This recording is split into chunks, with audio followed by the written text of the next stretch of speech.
Are the Detroit Pistons going to purposely shut down Cade Cunningham to increase the likelihood of them getting Victor Wembanyama in the offseason during the draft?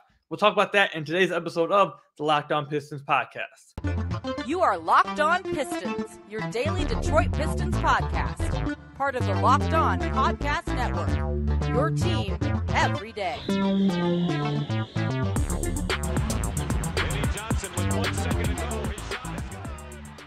What's the deal? Welcome back to another episode of the Locked On Pistons podcast. Per usual, I'm your host, Kuka Hill. You can find me over on Twitter at Kuka Hill. I want to thank you guys for making Locked On Pistons your first listen of every single day. We are free and available on all your podcast platforms. And if you haven't already, hit that subscribe button at the YouTube channel at Locked On Pistons, obviously, or leave us a 5-star review on whatever podcast platform you are listening to this on. It's another great way to support the podcast. And today's episode is brought to you by BetterHelp. As the world's largest therapy service, BetterHelp has matched 3 million people with professionally licensed and vetted therapists available 100% online. Learn more and save 10% off your first month at betterhelp.com/lockedonnba. So I know you guys have probably been wondering, where's the podcast talking about Cade Cunningham's injury? Why haven't you dedicated a full episode talking about how long Cade's going to be out? All that kind of stuff. Well, one, I'm waiting. There's two reasons why. One, I'm waiting to see what they decide to do with Cade, and we get like a full description of his injury and what exactly it is. And two, I have one of my you guys have heard me talk about him before. His name is Sham. He's the one who got me involved in all this media stuff. He brought me on. He taught me everything. He's in the medical field. I have an interview lined up with him for him to come on the podcast and explain exactly everything that's going on with Cade. Once we actually get like the description and understand everything that's going on with them, once we get that, I'm going to have him come on the podcast, explain exactly what it is, what it means, what's the fallout, timeline for recovery, what can happen after, all that kind of stuff, because I don't want to speak on it too much. I'm not a medical professional. So I wanted to go out there and get one. So that episode should be coming this week. Stay tuned for that. But there was a Bleacher Report article that I saw and made me want to talk about this in the first segment of today's podcast. And this one is from Aaron Walsh of Bleacher Report, obviously. It says, rivals wonder if Pistons shut down Cade Cunningham to land Victor Wembanyama. A lot of the reporting within this article is coming from NBA insider Mark Stein. You guys probably know him. He used to be with ESPN for a long time. A lot of this reporting is coming from him. He said that rival executives are wondering whether the Pistons would prefer Cunningham to shut it down for the future in an effort to land the #1 pick in the 2023 NBA draft, would give them the chance to select Victor Wembanyama. Stein also noted, which is something we're going to talk about in this first segment as well, that Cunningham's absence could also encourage the Pistons to trade Bojan Bogdanovic to the highest bidder between now and the February 9th trade deadline, since there are no longer any illusions that this team is a viable contender for even a play-in spot. So the first thing I want to talk about, obviously, is Cade. So Cade has a shin injury. I don't think we know the exact, it's a stress fracture in his shin, but we don't know exactly what they're going to do with it. Are they going to go the rest route? Are they going to give him surgery? Is he going to go through surgery? We don't really know. And I don't want to speak too much to that, like I said earlier, because I'm not a medical professional. I don't know much about that. I don't want to speak to that yet until we get all the details or we have someone on the podcast that is a medical professional. But what I do want to talk about is I think the Pistons are going to, and they absolutely should, take the most cautious route possible with Cade Cunningham. So if that is going for the surgery route and keeping him out the entire season, then so be it. Do it. If it's rest him and take however long that means, then do it. I think that it sounds, from what I've heard and what I've read, again, I'm not a medical professional, but from what I've read and what I've seen people talk about, some doctors, some doctors that are on Twitter and some doctors that are on YouTube, some sports doctors that I've watched are saying that surgery is probably going to be the likely outcome. It's going to be a while that he's going to play. And even if he could squeeze back in technically to play this season, if he does get surgery, I don't see the point in rushing him back at all this year if that is what they do. This team is not good. By the time, let's just say Cade can come back in, I don't know, let's say February or March or something. Let's say he comes back then.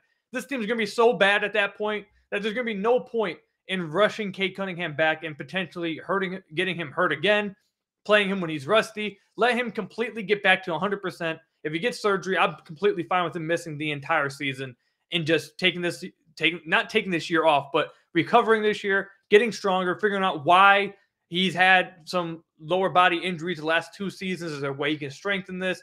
All that kind of stuff.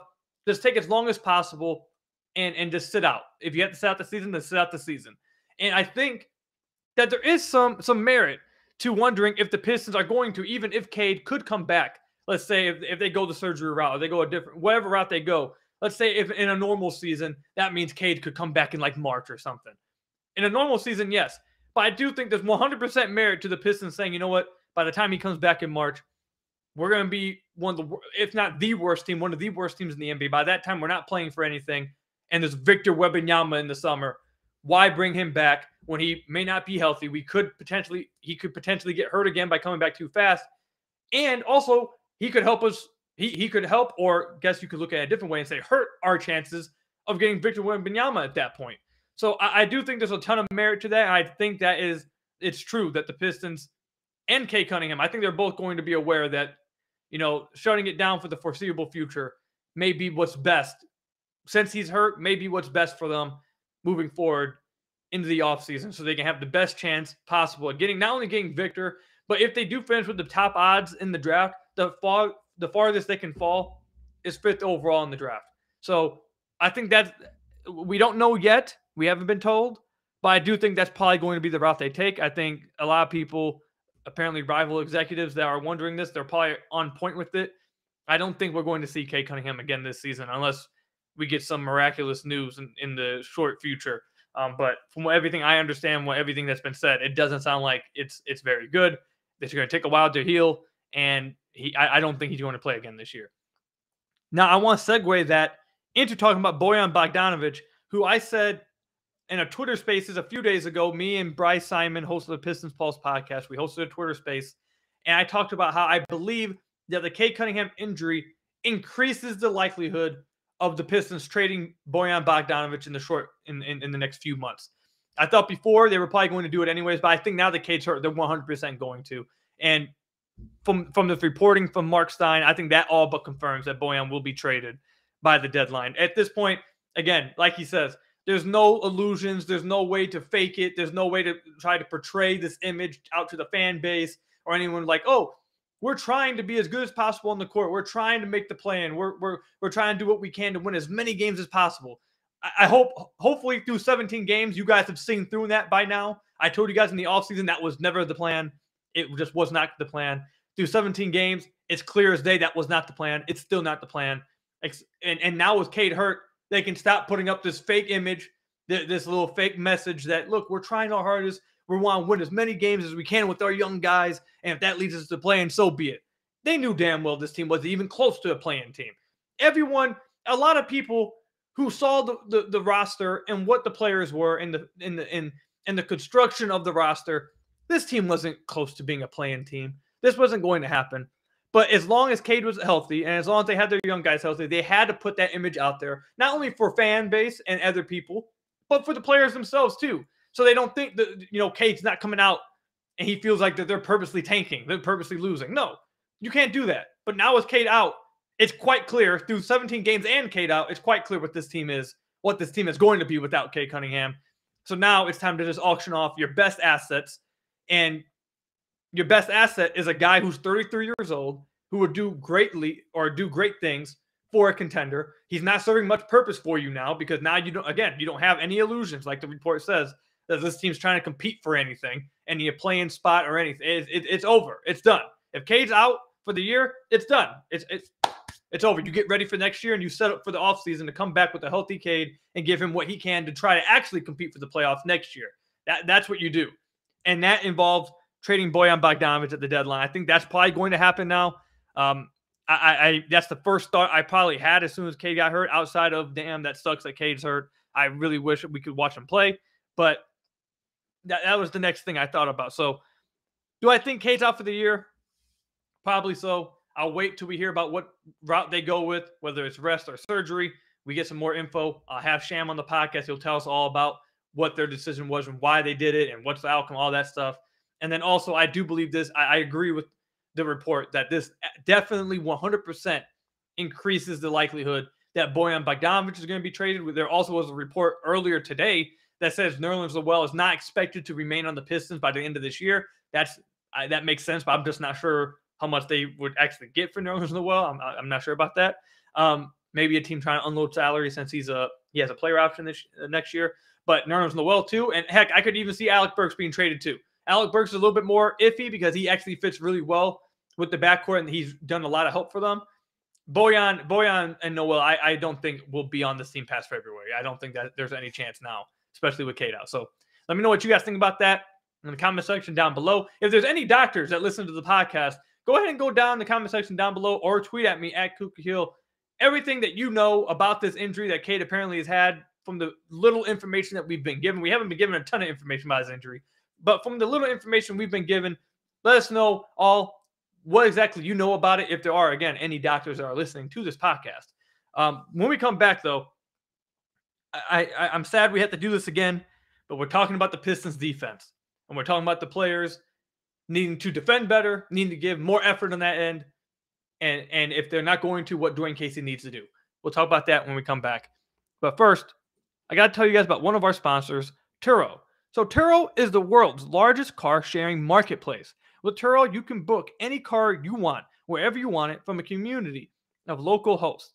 Browse a huge selection of vehicles for just about any occasion or budget across the US, UK, Canada, and coming soon to Australia.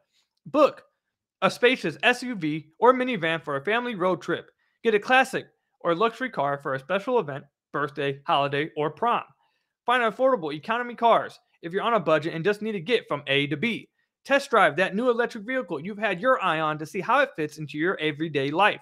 Many Turo hosts can even deliver the car right to you. Every trip is backed by liability insurance. Terms and conditions and exclusions apply. Forget boring rental cars and find your drive at Turo.com. So I want to thank you guys again for making Locked On Pistons your first listen of every single day. We are free and available on all your podcast platforms. If you haven't already, head to the YouTube channel at Locked On Pistons, hit that subscribe button, or leave us a 5-star review on whatever podcast platform you are listening to this on. That's another great way to support the podcast. So with Cade Cunningham out, and after watching the first, how many games they play? 17 games now? 18 games, actually. I've been saying 17 games. They played 18 games. The Pistons are currently 3-15. They have the worst record in the entire NBA. So through 18 games and Cade Cunningham being out, like I said earlier, I don't think any fan is under any illusion anymore. I don't think anyone's drinking the Kool-Aid now. I think everyone sees it for what it is now. This team's not going nowhere. They're not very good. They're playing a lot of young guys, and that's fine. You're going to see a lot of young guys get better, and that's fine. It may not translate to wins, and that's why I told you guys before the year. You need to be watching for young guys to get better. Young guys to take the next step and develop and prove that they should be on this team moving forward. Now, that won't translate to wins because they're an extremely young team, and simply the roster doesn't make sense, which is what we're going to get into soon. But the roster doesn't make sense for winning basketball. There's always something the last 2 or 3 years that you're going to put out a competitive product on the floor, hopefully, but there's always something with the roster that you know is going to hold them back from getting actual wins. Spacing, rebounding, size, defense. Like, there's always going to be something the past few years that holds them back from really getting wins and really competing like that. So, again, no one's under any illusions now. So the team's not good. But that does not mean that they need to be showing this kind of effort defensively on the floor. Now, I'm happy as ever that the Pistons, and you guys know this from the offseason, I had been saying that they need to be looking forward to next offseason as the offseason do something, and I can't wait for this upcoming draft because of how stacked it is. You can lose games trying hard. You can lose games by just simply not being good enough, by simply being young. But the Detroit Pistons are losing games, a lot of games. And listen, look, a lot of this, some of this does have to do with them being young. But a lot of it too is simply they're just not good. They're not. I don't feel like they're trying defensively. I really don't. I don't feel like they're trying as hard as possible defensively. And while defense is a skill, a lot of it has to do with effort itself. And there are certain areas that the Detroit Pistons, I think, and this is just my opinion, you guys gotta let me know what you guys think. I think that there's certain, again, you can lose games. You should give long leashes to your young players if you're doing Casey. But there are certain things I think that if you see happen from now on, now that it looks like Cade's gone for the year, I think there's certain things that if you see, you need to yank a guy out the game.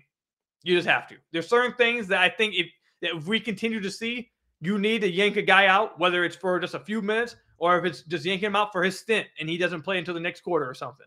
There's certain things that they need to be drawing the line on because it's getting a little ridiculous. It's getting too far with it. So, first off, the Detroit Pistons are second. They are the second worst defense in the entire NBA according to defensive rating, and they're only second by 0.2 points. The San Antonio Spurs have them by 0.2 points. The Pistons are 117.7 defensive rating. The Spurs are 117.9 defensive rating.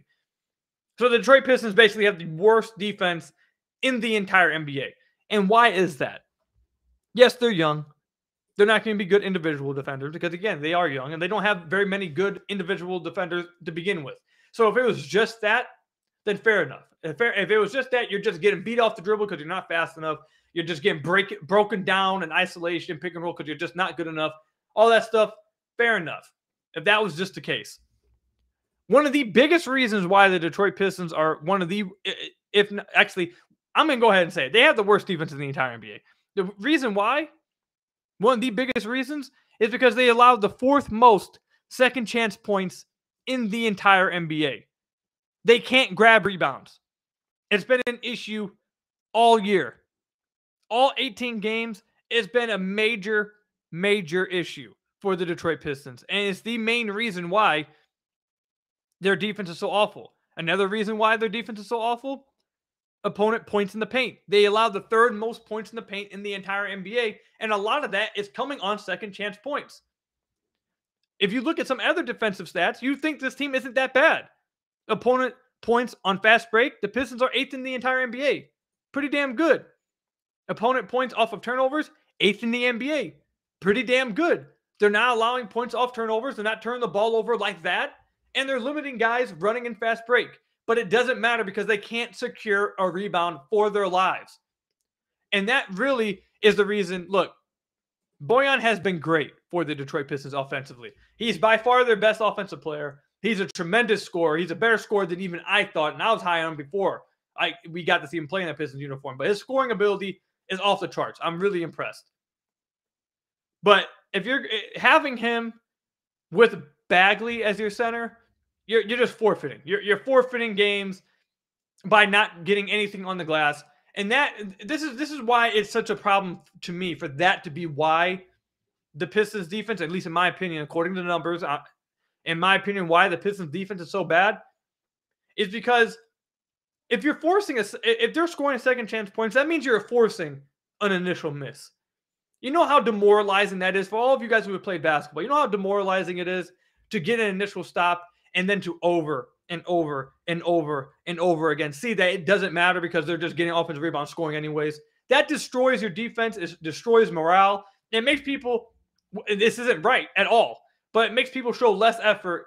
Players show less effort on the defensive end because they feel like if I get this stop, if I go through all this stuff, they're just going to get this offensive rebound and they're going to put it back up. And it's going to be all for nothing. I talked about this a little bit a few weeks ago with Jalen Duren and going all the way back to when Andre Drummond was the Detroit Pistons. That's something we watched happen, or it wasn't Jalen Duren, it was Isaiah Stewart I was using for example of. We saw this happen with Andre Drummond, where initially in his early career, he went for blocks and everything. But then he stopped going for these blocks and he stopped trying to be this rim protector because consistently guys weren't making the rotation behind him. So they either got a dump off, or two, if he went for a rebound or a block, no one was behind him trying to get a rebound. So then he just stopped and said, you know, if no one's going to have my back, if we're just going to give up a second chance point, I'm just not even going to go for a block here. And I feel like that was a lot of what was happening with Isaiah Stewart when he was healthy. He would rotate for a rim to try go for a block. He'd rotate to contest and he'd force a miss, but no one would have his back behind him. It was one infinite play, and famous play, I should say, that Isaiah Stewart rotated over, tried to block a shot, forced the miss, and then Sadiq Bey just watched the rebound happen, and then they put it back up, and Isaiah Stewart spazzed on Sadiq Bey. And that's something that we've seen over and over and over again this season. Not just that, in this final 5 minutes against the Sacramento Kings, there is multiple possessions that you will see. Not only Marvin Bagley switched down the perimeter, so he's not around the basket, and he's not a good rebounder really like that anyways. He only had 6 in this game against the Kings. So he was on the perimeter, and when a shot goes up, where's everybody? Why do the Pistons not have all 4 players crashing the glass, boxing out, trying to get this rebound? There's one play at the very end, and this is where I'll wrap it up at. There's one play at the very end where Marvin Bagley contests a step-back jumper by De'Aaron Fox. He misses it. Killian Hayes is down there battling with Domantas Sabonis. He jumps off the ground. He's the only one who jumps off the ground, only one going for the rebound. Bojan's right next to him. He's not leaving the ground for this rebound. The 2 other players on the floor, Alec Burks, Jaden Ivey, don't leave the ground for the rebound. In my opinion, if everyone is not crashing the glass, if you're not showing the most effort on trying to help your big guy get active on the glass and secure defensive rebounds, you cannot play for this team. This team's going to be bad nonetheless. They're going to be bad. They're going to lose games. They're not going to have a great defense. They're never going to have a great defense this year. They may not even have an average one. But this being a core reason why, because other players are not putting in effort on the glass, I don't think you should be allowed to play. If you're going to play on this team, knowing that you're undersized at the forward positions, that you're undersized at the big man position, everyone needs to be showing effort on the glass. Everyone. And if you're not, you can't play. You got to sit. You got to get benched. And it is what it is. I don't care who it is. I don't care who it is. But you can't continue to watch your defense get demoralized. And there's a ton of other stuff, too, with the defense. Miscommunications, terrible. It's awful. The defense is terrible all around. But I can't stand seeing this many second chance points, this many offensive rebounds given up, because that means you're getting an initial stop and all your defenders are watching another rebound happen. And now everyone's just like, well, what's the point? Well, the point, go get a rebound. Go to the glass. The defense doesn't stop until you get the rebound. Everyone needs to be crashing the glass. And it's tough. It's tough to watch, bro. It makes it tough. That's how I feel about it at this point. Through 18 games, if you're not getting active on the glass, you can't play, man. You can't play. You got to show effort. At least box out. At least box out your dude. Maybe you don't need to be running full force to the rim, but at least box out. Like, can't have it. Can't have it. Can't have it. Can't have it. When we come back, I want to talk about the rest of this Western road trip that the Detroit Pistons have coming up. Could they get another win? Do we see any win in sight soon? Let's talk about the Pistons schedule when we come back. But first, I got to tell you guys about one of our sponsors, LinkedIn. These days, every new potential hire can feel like a high-stakes wager for your small business. You want to be 100% certain that you have access to the best qualified candidates available. That's why you have to check out LinkedIn Jobs.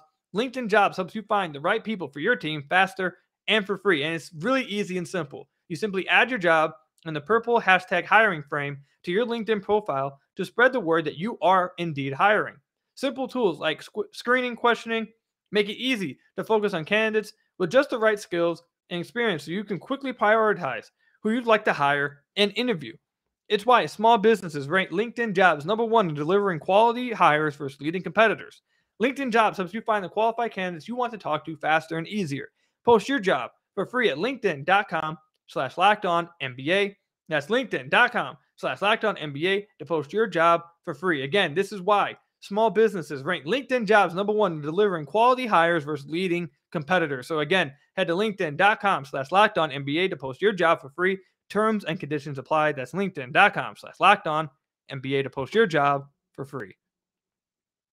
So I want to thank you guys again for making Locked On Pistons your first listen of every single day. We are free and available on all your podcast platforms. If you haven't already, head to the YouTube channel at Locked On Pistons, hit that subscribe button, or leave us a 5-star review or whatever podcast platform you are listening to this on. That's another great way to support the podcast.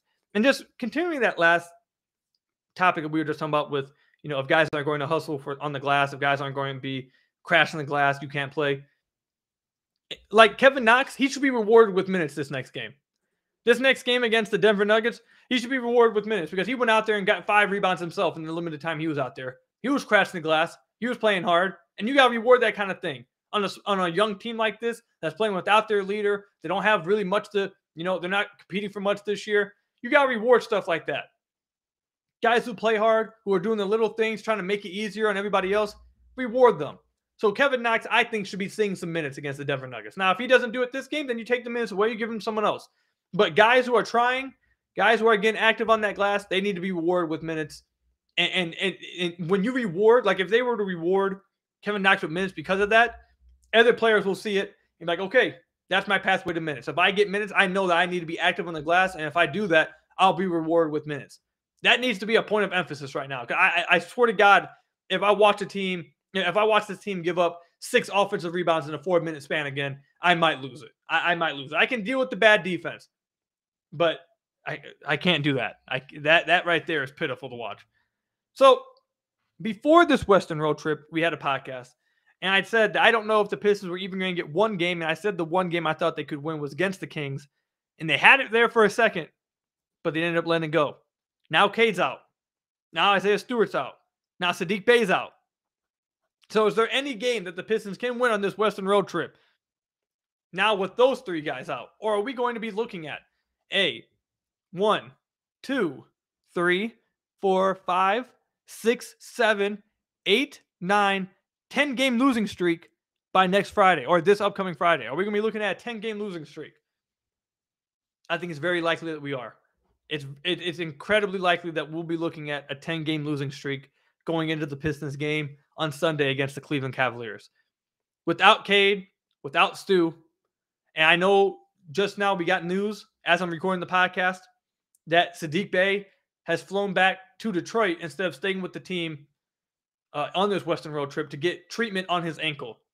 So I don't know if it doesn't sound like he'll be playing on this Western road trip. So you're without 3 of your starters, and you're going to be going against the Denver Nuggets, who is a contender in the West, the Utah Jazz, who have been damn good this year, and the Phoenix Suns, who are a contender in the West. I don't see how they win any of those 3 games. So at the very least, we are probably going to be looking at a 10-game losing streak next Friday. And then after that, this is who the Pistons play right after that. They play the Cavs, the Knicks, the Dallas Mavericks, the Memphis Grizzlies, the Miami Heat, the New Orleans Pelicans, the Memphis Grizzlies again, the Los Angeles Lakers. So looking at the schedule and looking at how these teams have played in the past and knowing that the Pistons are at least going to be without Cade and Stu for these games because Stu's out for 2 to 3 weeks at least. Saddiq will probably return in somewhere in the middle of this. But knowing that without Cade and Stu and how the rest of these teams have played and how the Pistons have played, not only could we be looking at a 10-game losing streak, we could be realistically looking at an 11, 12, 13, 14, 15. We could be looking at a 15 to 16-game losing streak for this team. Unless they win some games that they're not supposed to win. Which I don't think this team has given you any reason to believe that they're going to win a game that they shouldn't win. They are 3-15. They have the worst defense in the entire NBA. It's pitiful to watch on that end of the floor. And late game, their offense goes to trash late game because they don't know how to close games because they're young. I can forgive that though. That was one of the things I told you guys before the year was going to lose them a lot of games. Them simply being young, you wouldn't know how to close games. I can be okay with that. But like I don't know. I think the next win they have a chance at winning is the Lakers game on December 11th. That's a day after my birthday, by the way. At home against the Lakers because the Lakers aren't a good team. So I think the Pistons could beat the Lakers. But outside of that, I don't see. Like, if you let me know in the comments or on Twitter, do you guys see them beating any of these teams? I'm gonna name all these teams right here. You tell me if you could see a world where they beat these teams. Denver, maybe Utah. I'll give you that. Maybe they can crack it against Utah because Utah, while they are a really nice story and they've been damn good this year, maybe they come back down to what was reality for a lot of these players last year and before against the Pistons on Wednesday. So maybe they stop it there. But outside of that, Denver, Utah, Phoenix, Cleveland, New York, Dallas, Memphis, Miami, New Orleans, Memphis, again. There's only 2 games that I see in this stretch that the Pistons have a chance at winning. And if they don't want to have like a 15, 16 game losing streak, they have to win those ones. And that is the Utah Jazz game on Wednesday. And the next one is the Miami Heat because the Miami Heat have not been playing well this year. So maybe they can squeak one out against the Miami Heat. Maybe. But outside of that, man, I think we're on pace for a pretty tough slate of games here for the Pistons fans here, guys. I don't know how many wins you guys are going to be seeing in the next month. And if you want me to be honest, without Cade, if he's out for the year, I don't know how many wins you guys are going to see in the next 4 months. So this is my advice to you guys. Like I told you before the season, don't rely all your enjoyment and satisfaction on getting wins. Take fun and enjoyment in seeing certain things within a game. Like you guys already know, the main thing I'm finding fun in right now, and the thing that's keeping me happy and excited to watch these games, is how Killian Hayes has completely flipped the script and is playing so well.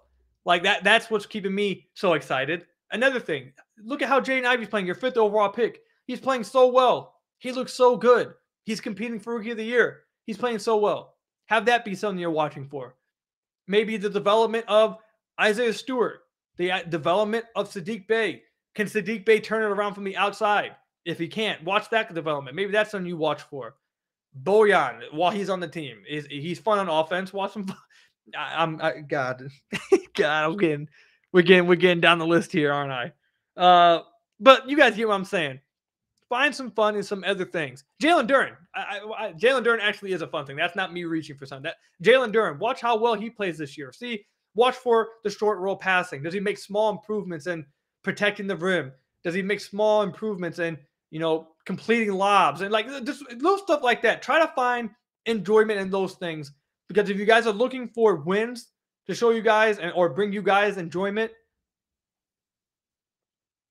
it's gonna be a depressing year for a lot of you guys. It's gonna be depressing. So don't do that. Find some things to be happy about. For real though, you'll make your NBA season, Piston season, a lot more fun despite all the losing. So that's all I've got for you guys today, though, on today's episode of the Locked On Pistons podcast. I want to thank you guys for making us your first listen of every single day. We are free and available on all your podcast platforms. Hit that subscribe button at the YouTube channel at Locked On Pistons. Give us a 5-star review on whatever podcast platform you're listening to this on. Another great way to support the podcast. And until next time, I'll see you guys later. Stay safe, everybody. Go Pistons tonight. If they can squeak out this win, get an upset against the Denver Nuggets, I'll love it. Because I listen, as much as I want Victor on this team and want a chance at Victor, 17-game losing streak would be like 15, 16 game. Losing streak would be tough. It would be really tough. So maybe they can pull an upset off here. So go Pistons tonight. And until next time, I'll see you guys later. Peace out, everybody.